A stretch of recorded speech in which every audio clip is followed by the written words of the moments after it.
تعریفات و تمجیدات اللہ خالق ارض و سما کے لیے ہیں، بے شمار لقدہ درود و سلام امام الرسول و ختم الرسول جناب محمد رسول اللہ صلی اللہ علیہ وسلم کی ذات عالی کے لیے۔ محترم سامعین کرام اور معزز سامعات،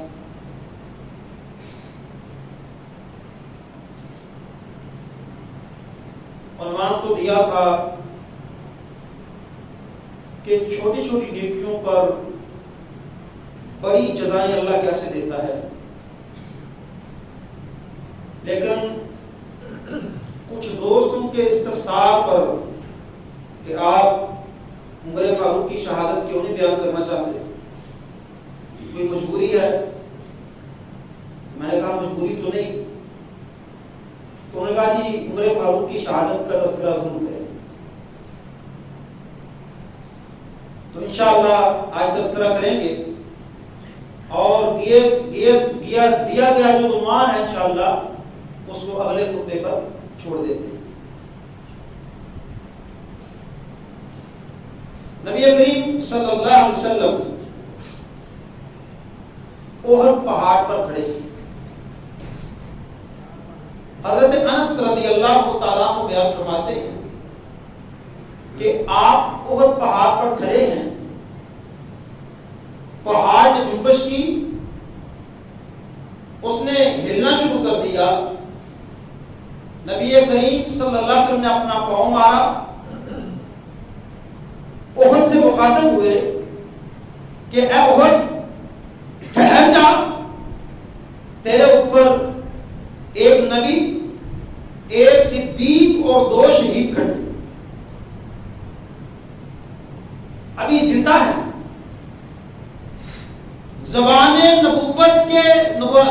نبوت سے شہادت کی خوشخبریاں پہلے مل چکی، ہمیں یقین نہیں ہے، ہم بھی اللہ سے دعا کرتے ہیں اللہ مرزقنا شہادت فی سبیل، اے اللہ ہمیں بھی موت دینا، اپنے رستے میں شہادت کی موت دینا، ہم طلبگار ہیں، مانگ سکتے ہیں لیکن ہمارے پاس یقین نہیں، لیکن وہ زبان نبوت سے یقین کامل حاصل کر چکے تھے، عمر عثمان کو یقین ہو گیا کہ نبی نے کہا 2 شہید ہیں تو ہم انشاءاللہ شہید ہی ہوں۔ دوسرا اشعار ابو موسیٰ اشعری رضی اللہ تعالیٰ عنہ بیان فرماتے، مصنف ابن ابی شیبہ کے اندر روایت، کہتے میں سویا ہوا تھا، مجھے خواب آیا، خواب میں دیکھتا ہوں بہت سارے رستے، میرے دیکھتے ہی دیکھتے وہ سارے رستے بند ہو گئے، ایک رستہ کھلا ہے، میں اس رستے پہ چل دیا، یہاں تک کہ ایک پہاڑ پر جا چڑھا وہ رستہ، میں بھی چڑھ گیا، دیکھا سامنے نبی کریم صلی اللہ علیہ وسلم اور ابو بکر صدیق کھڑے،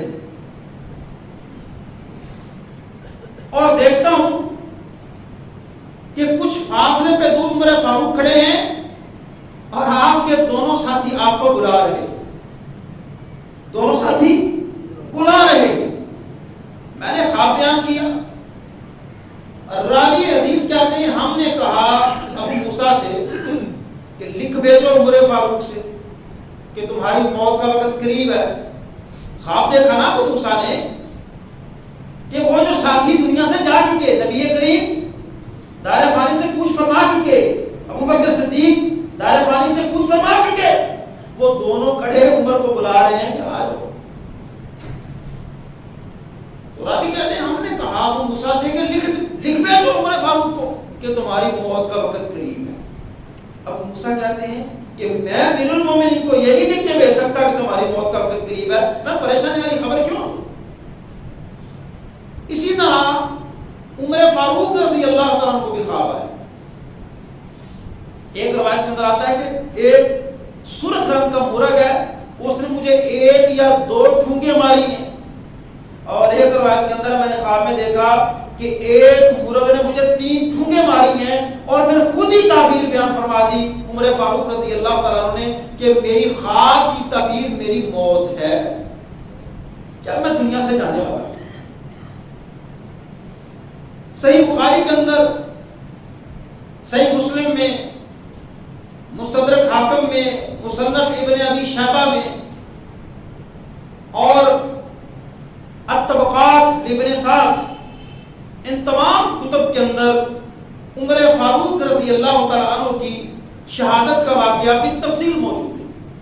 اور عمر فاروق یہ دعا کیا کرتے تھے کہ اللہم ارزقنی شہادتا فی سبیلک واجعل موت فی بلد رسولک، کہ اللہ اپنے رستے میں شہادت کی موت دینا، اور جب یہ موت آئے تو تیرے نبی کا شہر ہو، موت شہادت کی، شہر نبی کا۔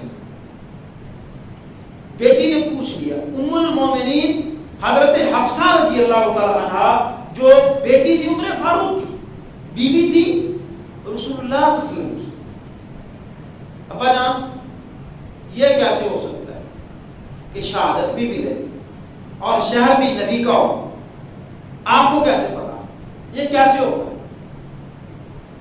تو فرمانے لگے کہ حفصہ، اللہ تعالیٰ کا حکم جہاں وہ چاہے وہ لے آتا ہے، اللہ کا حکم جہاں وہ چاہے لے آتا ہے، اللہ تعالیٰ وسائل کا محتاج نہیں، اس لیے میں مانگتا ہوں، شہادت مانگتا ہوں، وہ بھی نبی کے شہر۔ عمر بن محمود تابعی بیان فرماتے ہیں کہ صبح فجر کا وقت ہے، عمر فاروق رضی اللہ عنہ جب مسجد میں آتے تو بلند آواز سے کہتے صفیں درست کر لو، اور جب یقین ہو جاتا کہ صفیں درست ہو گئی ہیں پھر اللہ اکبر جو تکبیر تحریم ہے وہ پڑھا کرتے تھے۔ کہتے ہیں اس دن بھی آئے، بولا صفیں درست کر لو، صفیں درست کی، یہاں تک کہ درمیان میں کوئی خلا موجود نہ رہا۔ یہاں حضرت عمر رضی اللہ عنہ کی شہادت کا واقعہ بھی ہم بیان کریں گے، ساتھ ساتھ دین کے مسائل بھی سمجھیں گے۔ پہلا مسئلہ یہاں سمجھ آتا ہے کہ عمر فاروق رضی اللہ تعالیٰ عنہ کے دور تک بھی، الگ علم کی بات کریں تو آئمہ دین کے دور تک اور آج تک لوگ موجود ہیں حدیث پر عمل کرنے والے۔ عمر فاروق رضی اللہ عنہ واضح حدیث ہے کہ جب دو لوگوں کے درمیان فاصلہ ختم ہو جاتا پھر تکبیر تحریمہ کہتے ہیں، ایک نمازی کا پاؤں دوسرے نمازی سے مل جاتا،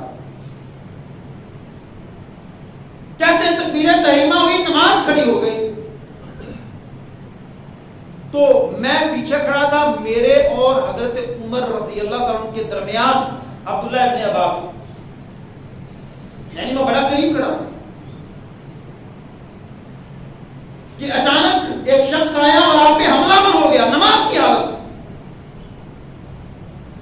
حملہ آور ہوا تو آواز آئی کہ مجھے کتے نے مار ڈالا۔ کہتے ہیں کہ اسی اسنا میں وہ گر پڑے، عبد الرحمن ابن عوف کو پکڑا اور مصلی امامت پہ کھڑا کر دیا۔ امیر المومنین خلیفۃ المسلمین پاس تڑپ رہے ہیں، نماز توڑ دینے کی اجازت نہیں، تو کیا نماز چھوڑ دینے کی اجازت ہے؟ مسلمانوں کا خلیفہ 22.5 لاکھ مربع میل پہ حکومت کرنے والا، حملہ ہوا، وہ تڑپے ہیں، گرے ہیں، خون کے فوارے بہہ رہے ہیں، کسی صحابی کے اندر یہ سکت نہیں ہے کہ وہ سلام پھیر کے ان کو پکڑ۔ جب نماز اتنی اہم ہے، فرض ہے، تو یار جو ہم چھوڑ ہی دیتے ہیں، ہم اپنے بارے میں سوچیں ہمارا معاملہ کیسا؟ کہتے ہیں انہوں نے نماز مختصر پڑھائی، نماز مختصر پڑھائی، سلام پھیرا، عبداللہ ابن عباس سے پوچھا پتا کرو مجھ پہ حملہ کون، مجھ پہ حملہ کس نے کیا؟ پتا کیا، فیروز نے کیا، فیروز نے کیا، ابو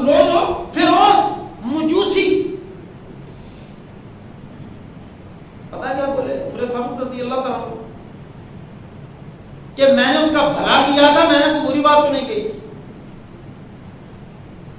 وہ مغیرہ ابن شعبہ کے غلام تھے. تو انہوں نے کہا جی میرا مالک بھلا کیا کیا تھا، وہ ذرا سن لیں پھر آگے بات کریں. کہ میرا مالک نا، میرا آقا، وہ غلام تھے، میرا آقا مجھ سے جو کفالت لیتا ہے وہ زیادہ لیتا ہے، 2 درہم 1 کروا دیں. کہا یہ کوئی زیادہ تو نہیں، یہ ٹھیک ہے.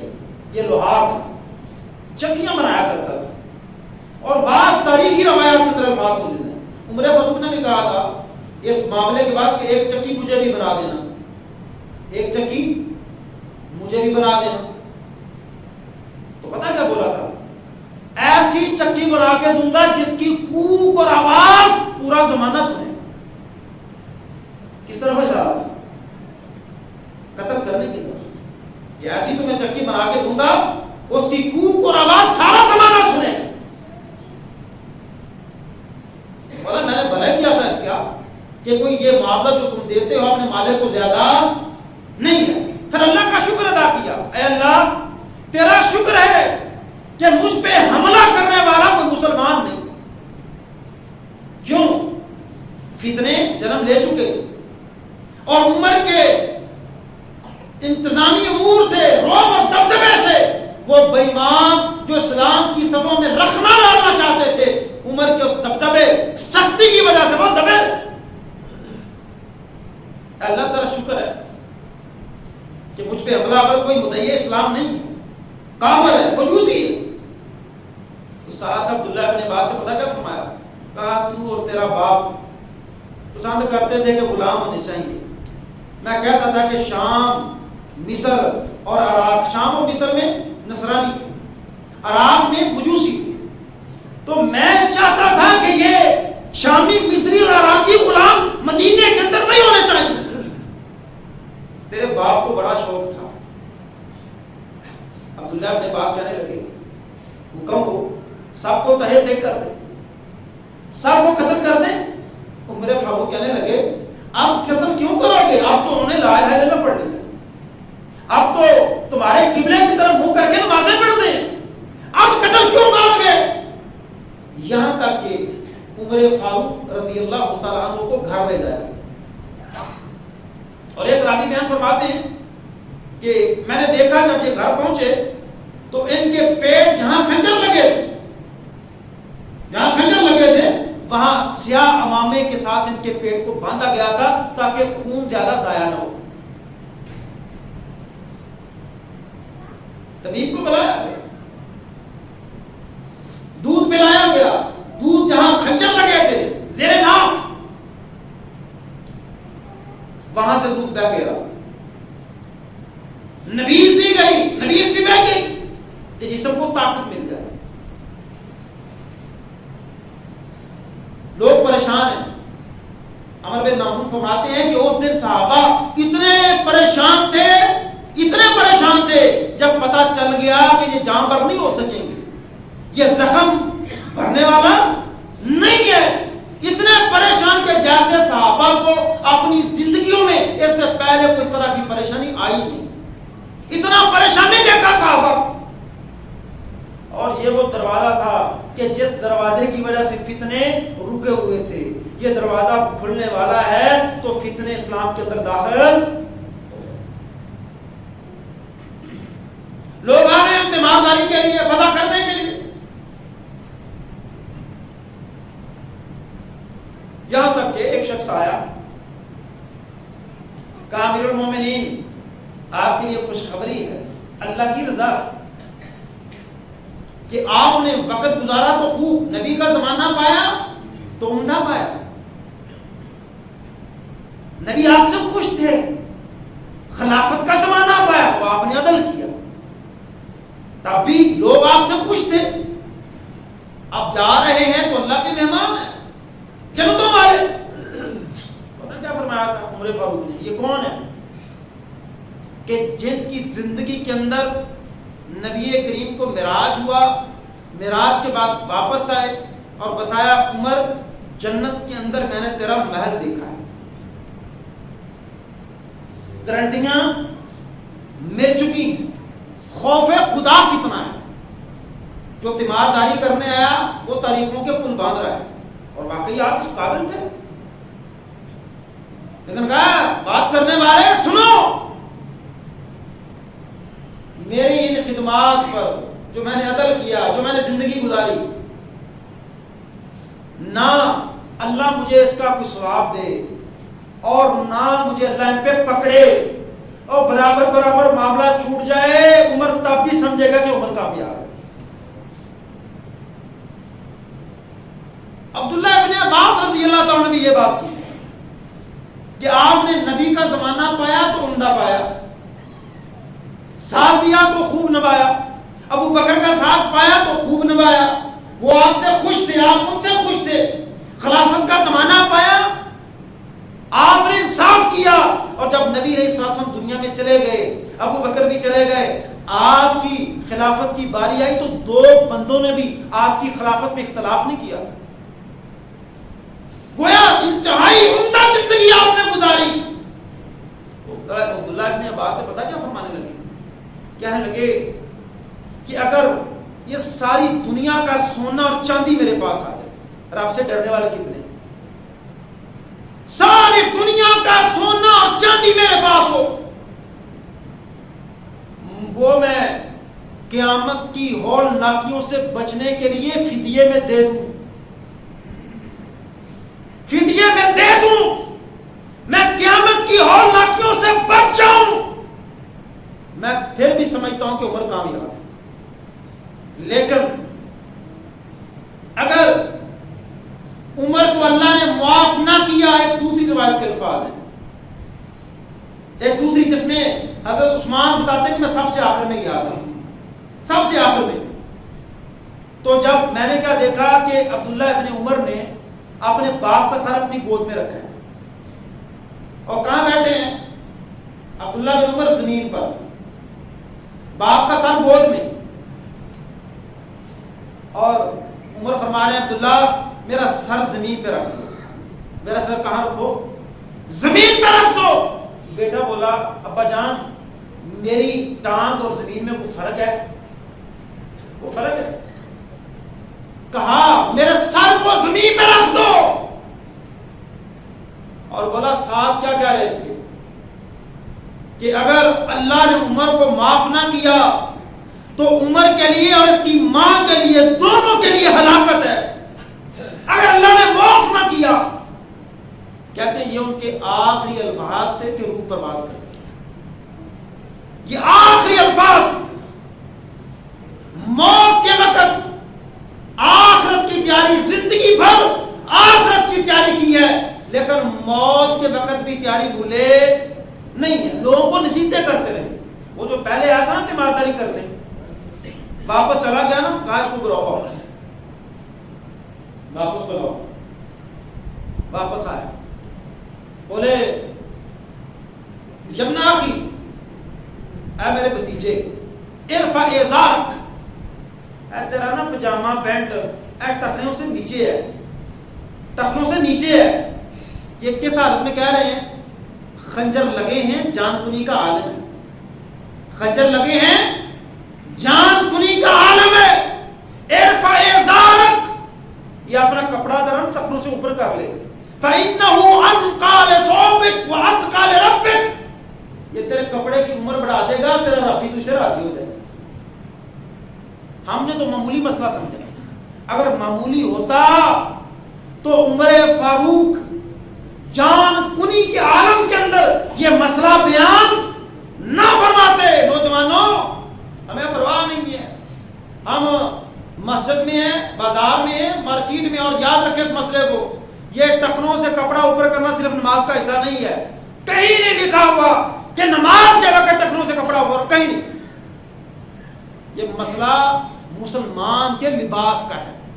اب وہ عمر فاروق تو گھر میں تھے، جان کنی کا عالم ہے، وہ بندہ وہاں تیمارداری کے لیے آیا ہے، وہ چلا گیا، دیکھا اس کا کپڑا ٹخنوں سے نیچے ہے، اس کو آواز دے کے کہا کہ ارفع ازارک، اپنا کپڑا اونچا کر لے، وہ مسجد میں تو نہیں تھا، اب بات سمجھ آ رہی کہ نہیں آ رہی؟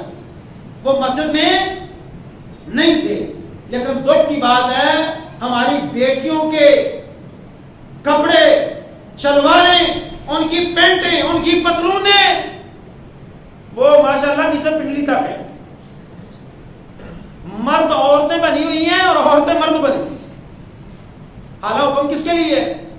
کپڑا ہمیشہ مرد کا ٹخنے سے اوپر ہو اور عورت کا ہمیشہ سارا جسم ڈھانپ کے رکھنا چاہیے.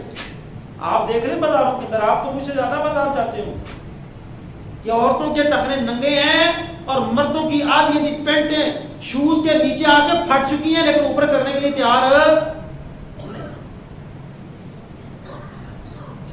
حضرت حفصہ رونے لگ گئی، بیٹی تھی نا، باپ کی جدائی کا غم ہے. روتے روتے آواز اونچی ہوئی، ہائے میرے ابا جان. کہا حفصہ اپنی آواز کو نیچے کر لو، آہستہ کرو اپنی آواز کو. کیا تمہیں نہیں پتا امام کائنات صلی اللہ علیہ وسلم نے فرمایا تھا کہ میت کو اس کے اہل و عیال کے رونے کی وجہ سے عذاب دیا جاتا ہے. اپنی آواز آہستہ کر لو. حضرت صہیب آئے، وہ بھی کہنے لگے عمر میرا بھائی پریشان ہے، آواز بلند ہے. یہ نصیحتیں ہو رہی ہیں، خوشی ہو تب بھی، غمی ہو تب بھی. خلفائے راشدین کی زندگی بتلاتی ہے وہ اللہ کے احکامات کو کبھی بھولے نہیں تھے. صہیب میرے بھائی آواز بلند نہیں کرنی، اپنی آواز کو دبا کے رکھو. کیا تمہیں نہیں پتا نبی علیہ الصلوۃ والسلام نے فرمایا ہے کہ میت کے پاس رونے سے اس کو عذاب دیا جاتا ہے. اب اس میں نا مسئلہ آپ سمجھ، میت کا کیا قصور ہے؟ میت کا کیا قصور ہے بھائی؟ رونے والے کی وجہ سے میت کو عذاب دیا جاتا ہے. اس میں محدثین نے جب میں نے حدیث کی شرح پڑھی تو بہت ساری شرح لکھی ہوئی. میں 2-3 باتیں آپ کے سامنے رکھتا ہوں. پہلی بات کہ ضروری نہیں عذاب جسمانی ہو. جس طرح اللہ کے نبی صلی اللہ علیہ وسلم کا فرمان ہے سفر بھی ایک عذاب ہے، سفر بھی ایک عذاب ہے. تو اب انسان تھکاوٹ کا شکار ہو جاتا ہے، ذہنی کوفت ہوتی ہے، اس کو ڈنڈے تو نہیں مار رہا ہوگا یا اس کو حق کا عذاب تو ایک تو یہ اس سے پتہ چلتا ہے کہ وہ تکلیف محسوس کرتا ہے تمہارے رونے سے. دوسرا،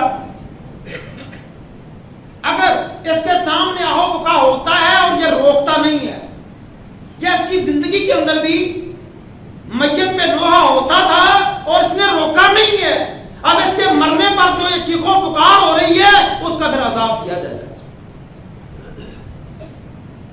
کیسی بات ہے؟ عمر دنیا سے جاتے ہوئے روک رہے ہیں کہ نہیں بھئی ایسا نہیں کرنا، ایسا نہیں کرنا. تو یاد رکھیں اسپیشلی وہ والدین جو اپنی اولادوں کو برائیوں سے منع نہیں کرتے. کوئی بندہ کہے نا بتائیں میں کہ چاچا بابا کی کریے منہ ماریاں ہوئیاں نے ہن عزت بچا لی کہاں بڑی گل ایسا ہے نا جی کی آخیے بالا کو نہیں کر اللہ کو جانا چاہیے. اللہ نے تجھے جو بال دیے تھے نا اس لیے دیے تھے کہ تو نے ان کی تربیت کرنی ہے. کل مولود یولد علی الفطرہ فابواہ یحودانہ او ینصرانہ او یمجسانہ. اللہ فطرت اسلام پہ پیدا کرتا ہے پھر اس کے والدین اس کو یہودی عیسائی یا مجوسی بنا دیتے ہیں. اگر تم برائی سے منع نہیں کرو گے تو اس کا عذاب تمہیں دیا جائے. اگر تم منع کرتے رہے پھر اللہ کے پاس پہنچو گے تو اللہ کے دربار میں کہہ سکو گے اے اللہ میرے اندر جتنی وسعت اور قوت تھی میں نے اپنی اولاد کی تربیت کی. اب ایک نصیحت اور تھی، عبداللہ میرے بیٹے جب میں فوت ہو جاؤں نا،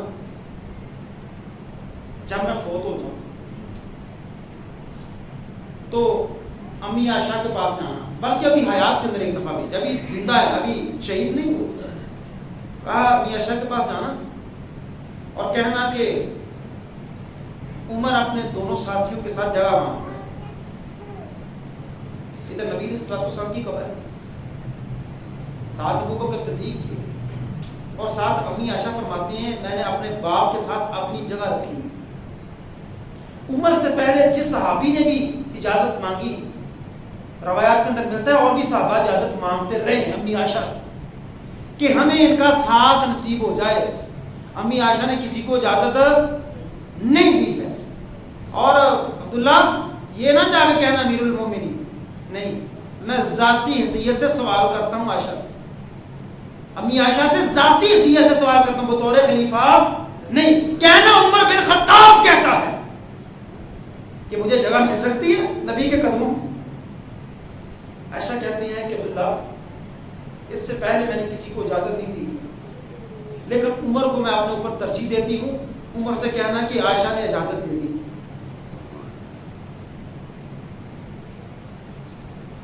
جب واپس آئے لوگ بیٹھے ہیں، خوشخبری تھی، جلدی فکر مندی سے، عبداللہ کیا خبر لائے؟ کہا ابا جان امی عائشہ مان گئی، آپ کو نبی کے قدموں میں جگہ مل جائے. کہا ایک اور بات یاد رکھیں،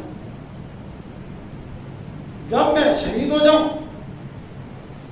امی عائشہ کے دروازے پہ جب میری میت لے جاؤ گے، اندر داخل ہونے سے پہلے اجازت مانگنا کہ عمر پھر اجازت طلب کرتا ہے. کیوں؟ ہو سکتا ہے کہ اب میں زندہ تھا، پیغام بھیجا تو میرا شرم و حیا کیا، اور ان نمائندے نے شرم و حیا پیچھوں ہوئے تو مزہ پھیرا ہوتا ہے، منہ سے تو سارے ٹھیک ہیں، اور کردار ایسا ہو لوگ تمہارے کردار کے پیچھے بھی تمہاری عزت اور توصیف و توقیر کریں. کہا دروازے کے باہر میت رکھنا، پھر پوچھنا. عمر پھر اجازت مانگتا ہے، اجازت مل جائے تو دفنا دینا، اجازت نہ ملے تو مسلمانوں کے عام قبرستان میں دفنا دینا. اور دیکھو میرے اوپر قرض کتنا ہے، میرے اوپر قرض کتنا ہے پتا کیا، 86,000 درہم. کتنا قرض ہے جی؟ 86,000 درہم. کہا میرا گھر بیچ کے پورا کر لینا، نہ ہوا تو بنو عدی کے پاس جانا. کس قبیلے سے تھے؟ قریش کی شاخ کون سی تھی؟ بنو عدی. عدی کے پاس جانا، وہ پورا کریں تو قریشیوں کے پاس جانا، نہ کریں تو قریشیوں کے پاس جانا. اگر وہ بھی پورا نہ کر پائے تو کسی اور کے پاس. پہلے خلیفہ نے کیا چھوڑا یاد ہے؟ جب ابو بکر صدیق کا خطبہ دیا تھا کیا چھوڑا تھا انہوں نے؟ ہاں جی، ہمیں دنیا کے اندر مگن اتنے، ہمیں کیا پتا کیا چھوڑا. 2 برتن، ایک دودھ پینے والا، ایک دودھ دھونے والا، ایک پیالہ ہے پینے والا، ایک برتن ہے دودھ دھونے والا. اور بعض روایات کے اندر ابو بکر نے ایک اور چادر بھی جو بیت المال چلی ذاتی استعمال کے لیے، ایک چادر. کہا جب میں فوت ہو جاؤں تو یہ سامان کس کے پاس پہنچانا ہے؟ عمر کے پاس. کس نے فرمایا تھا؟ ابو بکر صدیق نے. یہ کچھ چھوڑا. اور کہا تو اس وقت عمر فاروق نے کہ عائشہ تیرے باپ نے ہمیں مشکل میں ڈال دیا کہ خلیفہ کوئی پراپرٹی نہیں بنائی، کوئی جائیداد نہیں بنائی. اب دیکھو عمر کیا مثال پیش کر رہے ہیں کہ لوگوں کی ضروریات پوری کرتے کرتے مقروض ہو گئے، کچھ بھی پاس نہیں ہے، 86,000 درہم کا قرض چھوڑ کے لوگوں کی ضروریات پوری کرتے.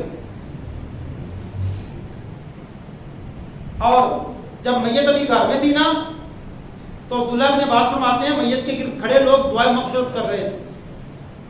ہمارے یہاں عجیب رواج ہے کہ جب تک دفنا نہیں دیا جاتا تب تک تو دعا نہیں، تب تک تو دعا نہیں ہے. یہ سب کانٹیننٹ کا ایک کسٹم ٹریڈیشن ہے، یہ دین نہیں ہے. دیکھیں نا لوگ فوتگی والے گھر جاتے ہیں، جب میت گھر پڑی جا کے کوئی دعا کرتا ہے؟ کیوں نہیں کرتے؟ اور جب دفنا کے آتے ہیں پھر وہ سلسلہ شروع کرتے ہیں جو نہ نبی سے ثابت نہ صحابہ سے.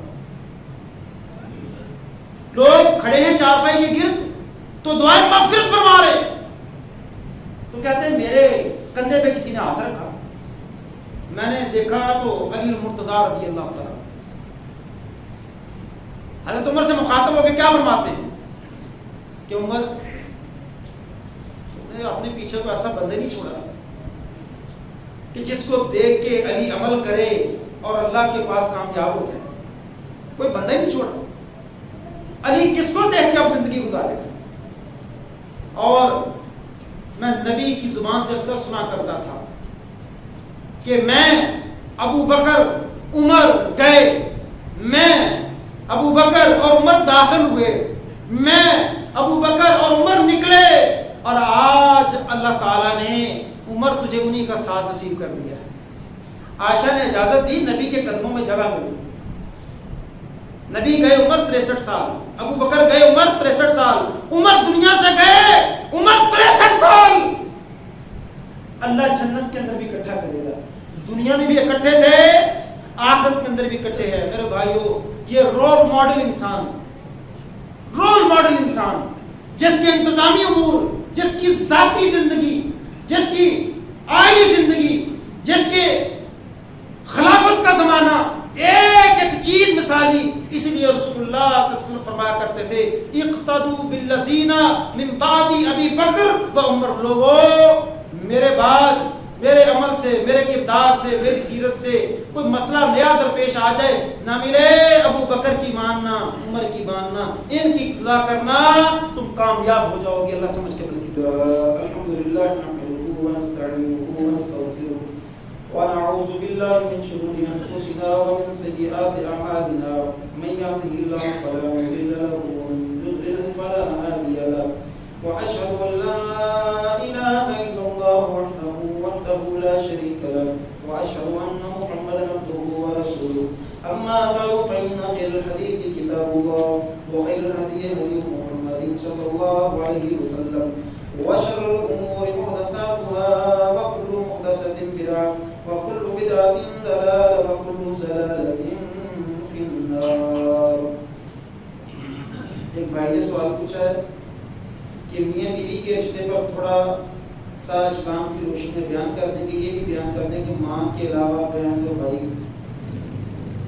ماں کے علاوہ بہن اور بھائی بیوی کے بھی حقوق ہوتے ہیں۔ میں میاں بیوی کے رشتے میں نہ چاہتا کسی پر، کیونکہ میرے میاں بھائیو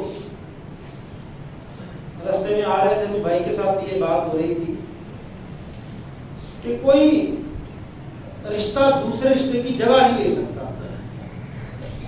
کوئی رشتہ دوسرے رشتے کی جگہ، ماں کی جگہ ماں کی ہے، بھائی کی جگہ بھائی کی، بہن کی جگہ بہن کی، اور بیوی کی جگہ بیوی۔ اصل میں یہ مسائل، یہ تو پورا ٹاپک ہے، واللہ ہے یہ مسائل تب حل ہوتے ہیں جب خدا کا خوف دل میں ہو، جب مرنا یاد ہو، جب قبر یاد ہو، اور بڑی معذرت کے ساتھ بہت سارے مرد بھی مرنا بھول گئے اور بہت ساری عورتیں بھی مرنا بھول گئی۔ خوف خدا ہو، عورت اپنی ذات میں مرد کو ترجیح دے، مرد عورت کی رائے کو احترام دے۔ یہ سارے معاملات اگر ایک بندہ کہے صرف میری ماننی ہے، دوسرے کی نہیں مان سکتا، تو کس طرح زندگی چلے گی؟ مرد اپنا خیال کرے، خیرکم خیرکم لأہلہ، تم میں سے اچھا وہ ہے جو اپنے گھر والوں کے لیے اچھا ہے۔ اور بیوی ہمیشہ یہ دماغ سے نہ بچائے اللہ کے نبی صلی اللہ علیہ وسلم کے فرمان کو کہ اگر اللہ کے بعد سجدہ جائز ہوتا تو میں عورت کو حکم دیتا کہ اپنے خامد کو سجدہ کرے۔ مقام تو دونوں کا بڑا ہے، کیا ہم اپنے مقام کو نہیں سمجھیں؟ میں اکثر اوقات کالج پڑھاتے ہوئے نا بچوں سے کہتا ہوں کہ بچوں آپ کا اور میرا ریلیشن رسپیکٹ کا ہے۔ فرسٹ آف آل ہمارا ریلیشن کون سا ہے؟ رسپیکٹ کا ہے، اور میرا دل کرتا ہے میں تمہیں پتا کتنی عزت دوں، خانہ کعبہ سے زیادہ۔ بچے پریشان ہو جاتے ہیں، کیوں؟ ان کو کبھی کسی نے بتایا نہیں، وہ پریشان ہوتے ہیں ہماری کو حرکتیں ہیں نا، خانہ کعبہ سے زیادہ ہمیں رسپیکٹ ملے گی۔ یہ تو کام نا کوئی میچ نہیں ہو رہی بات۔ عام انسان، عام مومن مسلمان کا مقام رسول صلی اللہ علیہ وسلم نے بیان فرمایا نا کہ اس کی عزت، اس کی جان اور اس کے مال کی حرمت کعبۃ اللہ سے زیادہ ہے۔ تو یہ تو پھر بڑے قریب کے رشتے ہیں، یہ عام مومن مسلمان کی بات ہے۔ اور خصوصاً ماں باپ پہ عدالت لگانا، بیویوں کی کوشش ہوتی ہے کہ ماں دے نا پیو تے عدالت لگا۔ اور بہنوں صبر کریں، صبر کی جزا ہے۔ میں اکثر بیان کرتا ہوں قرآن کے اندر جتنے معجزات کا تذکرہ ہے نا انبیاء کے ساتھ، جب نبیوں کے صبر کی حد ہو جاتی اللہ معجزہ دکھاتا۔ ہمارے معاشرے کے اندر دو چیزوں کی دو برائیاں بڑی عام ہیں، ایک بد اخلاقی اور دوسری بے صبری. عام چھوٹی چھوٹی بات پہ اور بنیاد اس کی صبر ہی ہے. صبر نہیں ہے تو ہم بد اخلاق ہو جائیں. صبر کریں، نہ خامد پہ عدالت لگائیں اور خامد بھی اپنے حقوق ادا کرے، نہ تو اس کے والدین پہ عدالت لگائیں. خامد مجبور ہے، کمزور ہے، اسلام منع کرتا ہے کہ خامد اپنے والدین کے خلاف عدالت قائم کرے. ایک شخص آیا تھا کہ میرے والدین مجھ پہ ظلم کرتے ہیں، بیویاں بڑا سبق بنا دیا، تو لٹ کے کھا، تو پاگل ہے، جاہل ہے، او انجو ہو گئی، تو کسے کم کا بندہ ہی نہیں. پوچھنا ماں پہ ہوں، تیری زبان سیکھ گئی، میرے گھر بڑی ٹاٹر تیری چل دی. انہوں نے پوچھا، ایک آیا تھا شخص کہ میرے ماں باپ مجھ پہ ظلم کرتے ہیں. کیا کرتے ہیں؟ اور بولو تو صحیح، کیا کرتے ہیں؟ ظلم کرتے ہیں. تو اللہ کے نبی صلی اللہ علیہ وسلم نے فرمایا تھا اطعهما وان ظلما پھر بھی تو نے دونوں کی اطاعت کرنی ہے، چاہے دونوں تجھ پہ ظلم کریں، چاہے دونوں تجھ پہ ظلم کریں. ہمیں شرم سے ڈوب مرنا چاہیے کہ والدین کے سامنے ہم ایک پارٹی کے طور پہ اپنے آپ کو پیش کرتے ہیں. ایک پارٹی کے طور پہ یاد رکھیں، خواتین بھی یاد رکھیں، آپ کے بھی ماں باپ ہیں اور تمہاری بھی بابیاں ہوں گی. تم تو پسند کرتی ہو کہ میرے ماں باپ کو یہ سر پہ اٹھا کے رکھیں، اس خامد کا ماں باپ تیرا ماں باپ نہیں ہے. تو میرے بھائی، جب ہر میں سے ہر کوئی اپنی ڈیمارکیشنز کا، اپنی باؤنڈریز کا، اپنی حدود کا، اپنے رائٹس اور ڈیوٹیز کا خیال کرے گا نا، تو انشاءاللہ پھر اپنی بدامنی اور بے چینی پیدا نہیں ہو. خامد زیادتی کرتا ہے تو اللہ کی تعریف نہیں کرتی. آپ صبر کریں. اگر صبر جواب دے چکا ہے تو اسلام نے ایک ایسا جائز کام اگرچہ ناپسند کیا، سپریشن کر لو. ایک شخص نے کہا تھا اللہ کے نبی میری بیوی ایسی اور ایسی ہے، اب وقت ختم ہو رہا ہے، مختصر ایسی اور ایسی چھڑ سکتے، یہ تو بغیر گزارا ہو جائے گا، میں چھڑ بھی نہیں سکتا. لیکن صبر کر کے گزارا کر، چھڑ دے وہ چھڑ نہیں دے، نہیں میں چھڑ بھی نہیں سکتا، تو پھر صبر کر. اللہ سمجھ کے من کی توفیق. سبحان ربک رب العزة عما یصفون وسلام علی المرسلین والحمد للہ.